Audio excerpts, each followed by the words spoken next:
NMDC से जुड़ी एक बड़ी खबर आ रही है। सरकार ने एनएमडीसी से बंद हो चुके पीएसयू भारत गोल्ड माइन से अनप्रोसेस्ड आयस्क खरीदने के लिए कहा है। भारत गोल्ड माइंस का कामकाज मार्च 2021 में बंद होगा। ये खबर क्या है, इसके मायने क्या हैं, एक बार प्रकाश से समझते हैं और फिर इस खबर को डिटेल में डिस्कस करते हैं। प्रकाश, आप बताएं।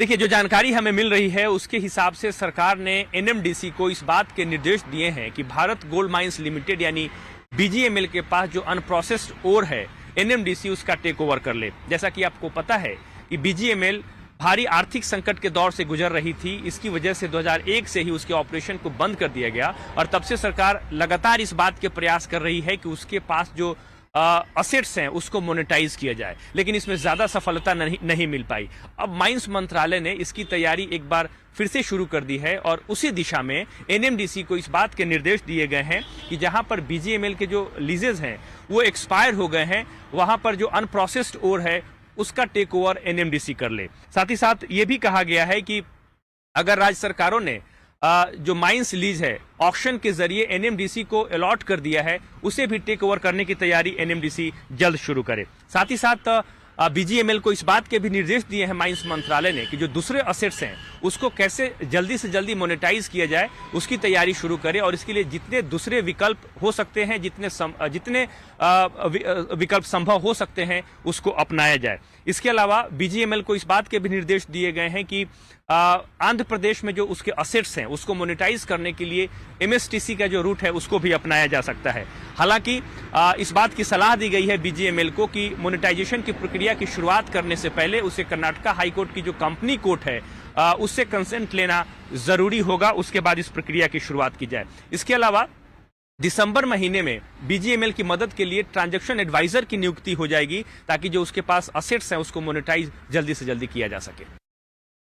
एब्सोल्युटली प्रकाश, आपका शुक्रिया। सीधे तौर पर बात यह है कि एनएमडीसी बंद हो चुकी पीएसयू भारत गोल्ड माइंस की ओर्स खरीदने जा रही है और चलते एनएमडीसी पर नजर रखनी चाहिए। करीब 1-2% की तेजी है। डिम्पी, आप कुछ ऐड करना चाहेंगे? मैं इसलिए ऐड करना चाह रहा हूँ क्योंकि एनएमडीसी ने कल बताया कि उसने ओर के प्राइसेस को भी कुछ बदला है। ये आपने सुबह कहा भी था। और उसके बाद रिएक्शन, उसके बाद ये पॉजिटिव रिएक्शन है। और आज अब प्रकाश भी एक खबर बता रहे हैं कि आप एक बंद पड़ी हुई कंपनी से आप और ले लो, आप प्रोसेस कर लो, आप आके, और सरकार का इससे 2 हिस्सों में काम हो जाएगा। एक तो और का काम हो जाएगा और दूसरा बंद पड़ी कंपनीज के जो चीजें पड़ी हैं वो उसको अलग तरीके से प्रोसेस करवा पाएंगे ताकि स्टील कंपनीज को सस्ता और अवेलेबल होता रहे।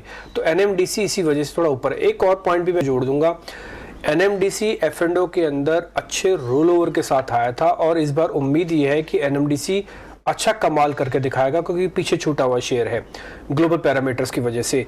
एक बार क्षितिज, आप इसको चेक करेंगे। मैं ये नहीं चाहता कि एनएमडीसी बढ़े या ना बढ़े, मेरे को पता भी नहीं, आप बता पाएंगे, लेकिन शायद शेयर टूटेगा नहीं, ऐसा सिग्नल तो दे रहा है। एक बार आप चेक करके बताइए सर। बिल्कुल, देखिए डिम्पी जी, अगर चार्ट स्ट्रक्चर की बात करें तो लगभग अप्रैल महीने में स्टॉक ऑलरेडी इन लेवल्स के ऊपर ट्रेड करता दिखाई दिया था, लगभग 122 124 के लेवल। बट उसके बाद जिस तरीके से स्टॉक फिसला और 70 रुपए की तरफ मूव करता दिखाई दिया, वहां से हालांकि रिकवरी तो अच्छी देखने को मिली है। दोबारा से स्टॉक एक बार 120 के लेवल्स की तरफ मूव ऑन कर चुका है, but again I will see कि 124 के लेवल्स को क्रॉस करने में थोड़ा समय लगाएगा। तो समय लगाएगा इसका ये मतलब नहीं है, बिल्कुल सही पॉइंट आउट किया कि डाउनसाइड इसकी ऐसा नहीं डाउनसाइड ओपन है, बट यस एक कंसोलिडेशन फेज से यहाँ पे स्टॉक एक्सपेक्ट करूंगा कि मैं निकल सकता है। डाउनसाइड की बात करूं तो मैं 112 रुपए के लगभग यहाँ एक सपोर्ट बिल्डअप करेगा स्टॉक, अपसाइड में 124 के करीब यहाँ पे एक रेजिस्टेंस बिल्डअप करेगा। तो कुछ समय इस जोन में बिताने के बाद अगर एक बड़ा ब्रेकआउट देखने को मिलता है 124 के ऊपर, तो स्टॉक फिर 140 की तरफ मूव करता दिखाई देगा। तो एनएमडीसी के ऊपर शॉर्ट टर्म नजरिया मेरा थोड़ा सा साइडवेज रहेगा। लॉन्ग टर्म नजरिया मीडियम टर्म की अवधि से देखें तो मुझे लगता है 140 की तरफ लेवल्स की तरफ स्टॉक यहाँ पे मूव करता दिखाई दे सकता है। ठीक है, तो चलिए राय इस वक्त